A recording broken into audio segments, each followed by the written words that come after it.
If you've been hearing that Bitcoin is facing some kind of major fork on September 1st, and that you need to start worrying about Bitcoin that you're storing on a ledger or a Trezor device, I want to stop you right there before you start moving things around. Because there really was a September 1st date associated with something called BIP-110.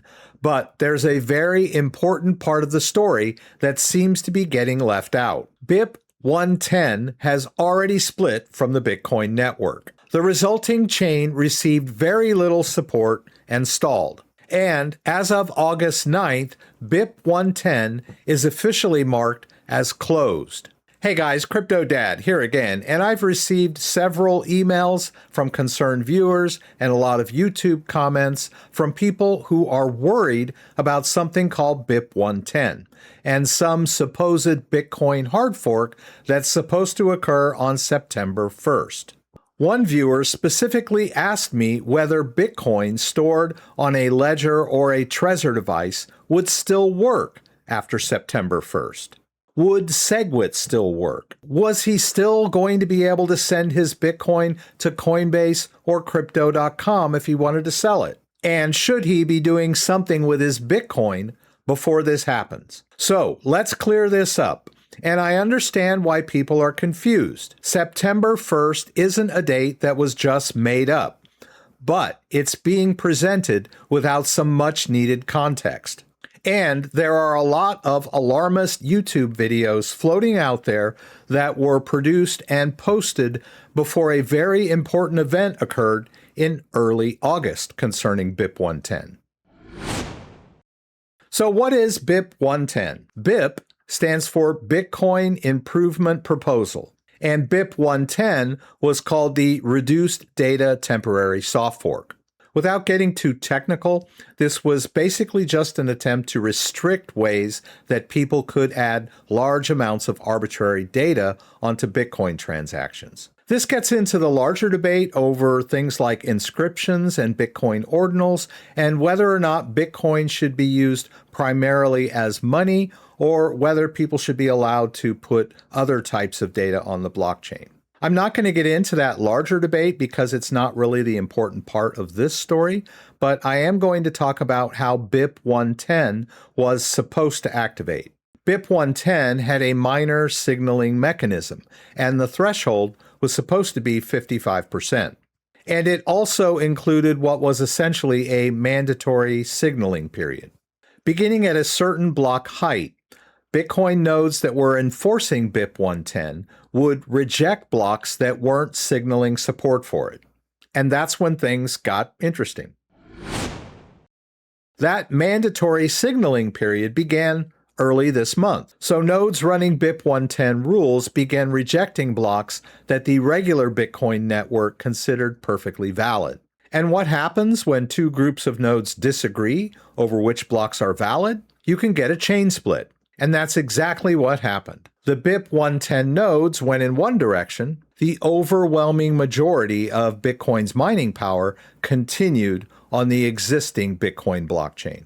The BIP-110 branch managed to mine a couple of blocks, but it had so little hash power behind it that the chain essentially stalled. Meanwhile, Bitcoin just kept producing blocks normally. And this is a pretty good demonstration of how Bitcoin consensus works. You can write software, you can propose new consensus rules, you can even declare that certain blocks are invalid, but you can't force the rest of the Bitcoin network to follow you. The economic network has to accept these new rules, and in this case, it didn't.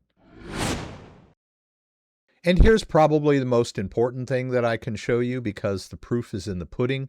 I'm here on the Bitcoin BIPs repository on GitHub. And so you can see BIP-110 right here. And you can specifically see that the status is closed.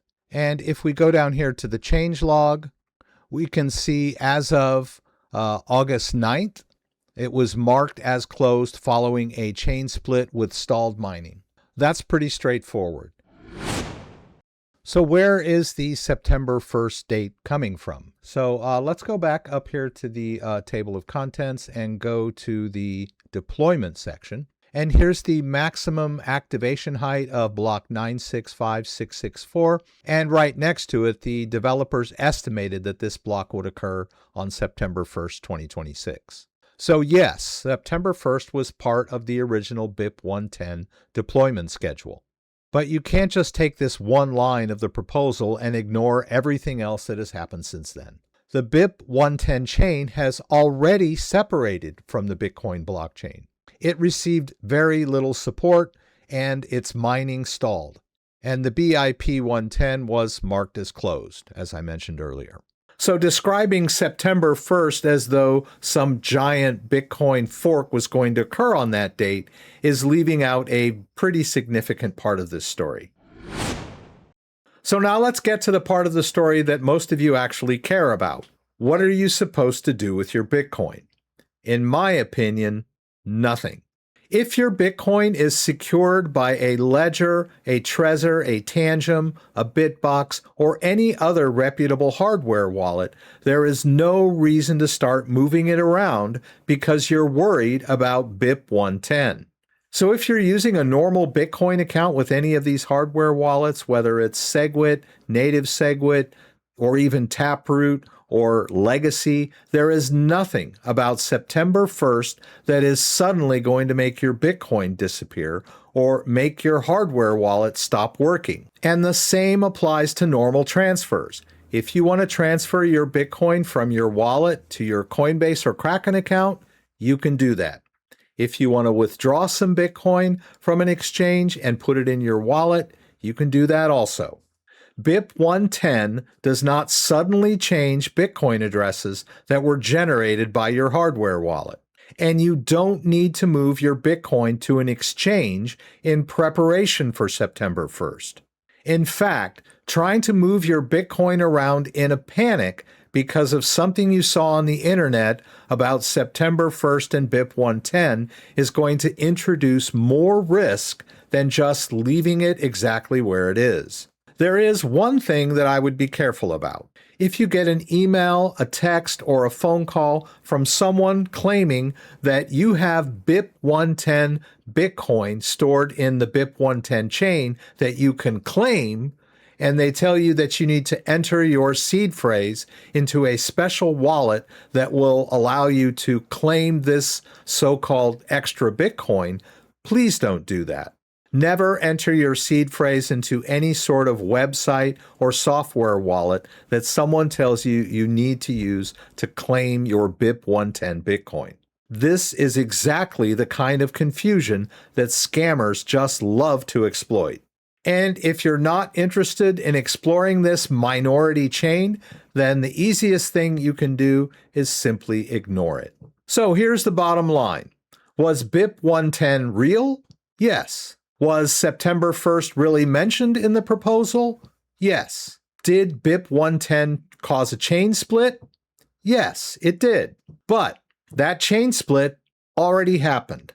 Early in August, the BIP-110 branch received very little mining support and it stalled. And on August 9th, the BIP-110 proposal was officially marked closed. Meanwhile, the Bitcoin network that virtually everybody else still uses continued to operate normally. If you're sitting there with Bitcoin stored on a ledger or a Trezor and you're wondering if there's something you need to do before September 1st, the answer is no. Don't panic.